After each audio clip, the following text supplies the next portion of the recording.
సంతానలేమితో బాధపడుతున్నారా? 899 రూపాయలకే fertility assessment package. వివరాలకి సంప్రదించండి. రమగారు, పూజ గదిలో నీటి పాత్ర ఉంచాలి అని అంటుంటారండి. దీనికి ఏదైనా కారణం ఉందంటారా? పూజ గది ఉన్నవాళ్ళు ఎంతమందికి ఉంటాయి పూజ గదులు? అవును కదా. దేవుడికి ఒక గూడు, ఒక గూడో ఒక చెక్క మీద దేవుని పెట్టుకుంటాం. వంటింట్లోనే ఒక గూడు, ఒక ర్యాక్లో ఏర్పరచుకోవచ్చు. హాల్లో ఏదో ఒక పక్కన పెట్టుకుంటాం. ఇంట్లో రాగానే ఒక పక్కన పెడతాం. దేవుడి గది అంటూ ప్రత్యేకంగా ఉంటే విధానం వేరేగా ఉంటుంది. సాధారణంగా మనం దేవతార్చన అనగానే ఏం చేస్తాము? దీపారాధన చేసుకుంటాం.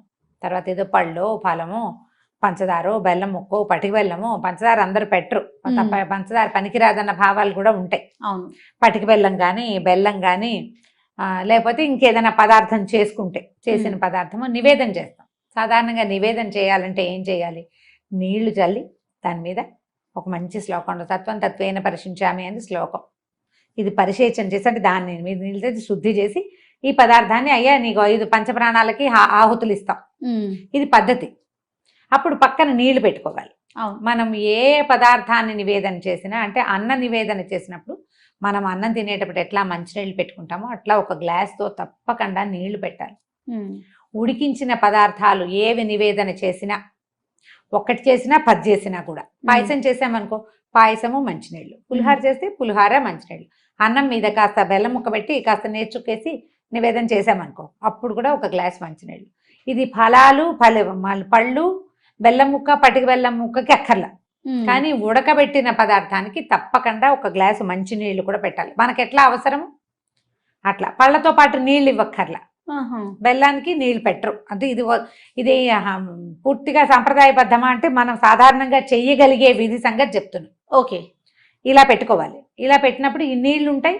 తర్వాత మనం నీళ్లు చల్లే నివేదన చేస్తాం.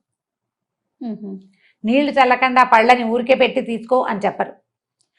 పూజా విధానం అంటే ఒట్టిగా దీపారాధన పెట్టి 2 పళ్ళు పెట్టి దండం పెట్టుకునే వాళ్ళకి కాదు ఇది.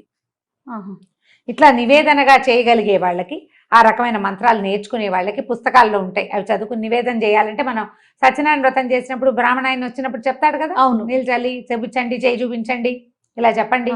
మనకు మంత్రం చెప్పకపోయినా ఆయన మంత్రం చెప్తాడు, మనతో క్రియ చేయిస్తాడు. అవును కదా. అది అలవాటు చేసుకుంటే ఇలా చేసినప్పుడు మనం నీళ్లు పట్టుకెళ్తాం కదా నివేదన చేయటానికి పోనీలుగా, ఆ నీటిని అక్కడే ఉంచచ్చు. నీళ్లు జీవనాధారం. నీరు ఎక్కడుంటే అక్కడ జీవం ఉంటుంది. నీరు లేని చోట జీవం ఉండదు కదా. ఆ నీటికి ఆధారభూతమైన వాడు నారాయణుడు, విష్ణుమూర్తి. ఎక్కడ నీరుంటుందో అక్కడ విష్ణువు యొక్క ఇది ఉంటుంది. ఆయన అక్కడ ఉన్నట్టే, జీవం ఉన్నట్టు. మన కథ నడుస్తుంది కదా. నీరు లేకపోతే ఏముంది? పక్షులు కూడా నీటి కోసం వలసపోతాయి వెతుక్కుంటూ, జంతువులు నీటి కోసం వెతుకుతాయి. మనము నీరే కదా మన జీవనాధారం. గాలి ఎంత అవసరమో నీరు కూడా అంతే అవసరం. నీటిలో ఉండేది గాలే కొంత. అవును అవును కదా. కాబట్టి ఈ నీటిని ఇలా గనక దైవం ఎక్కడ పెట్టుకుంటామో అక్కడ నీటిని గనక ఉంచితే అక్కడున్న జీవశక్తి వృద్ధి అవుతుందని ఒక నమ్మకం. ఓకే, మనం ఈ పట్టుకెళ్ళిన నీళ్ళు అక్కడే ఉంచేస్తాం. రేపొద్దున మళ్ళీ ఆ నీళ్ళు తీసేసి ఫ్రెష్ నీళ్ళు పెట్టుకుంటాం. నివేదన చేసేసాక పళ్ళు తెచ్చేసుకుంటాం, కానీ నీళ్లు తీసుకురాం. నీరు అక్కడే ఉంటుంది. మనం నీళ్ళు చల్లడానికి పట్టుకెళ్ళామా? ఈ పట్టుకెళ్ళేవి రాగి పాత్ర అయితే దాంట్లో ఒక తులసి దళం కానీ వేసి కనుక, నులతలు లేకపోయినా పర్వాలేదు, వేసి పెట్టుకుంటే మర్నాడు పొద్దున నీరు తాగచ్చు కూడా మనం. ఓకే, శుద్ధంగా ఉంటే, దుమ్ము అవి పడితే కాదు. ఆ నీళ్ళని ఏం చేస్తాం? ఒకళ్ళు తాగలేదు, మొక్కల్లో అది చేస్తాం కదా. ఇట్లా నీటిని గనక ఉంచితే ఏమవుతుందంటే, మనకి భగవంతుడిని మనం ఎక్కడ స్థాపన చేసి మనం నమ్ముతాం. మన ఇంట్లో పూజ గదిలోనో దేవుడి గుడి దగ్గర కూర్చుని మనసు ప్రశాంతంగా ఉంటుంది. అక్కడున్న ఆ శక్తి వృద్ధి అవుతుంది ఈ నీటిని ఉంచటం వల్ల. ఒకవేళ మనకి ఇలా అవకాశం లేదు, గది లేదు, కింద కూర్చునే వీలు లేదు, ఎక్కడో గోడకు ఒక చెక్క పెట్టుకున్నాము, దేవుడి పటాలన్నీ పెట్టుకుంటాం.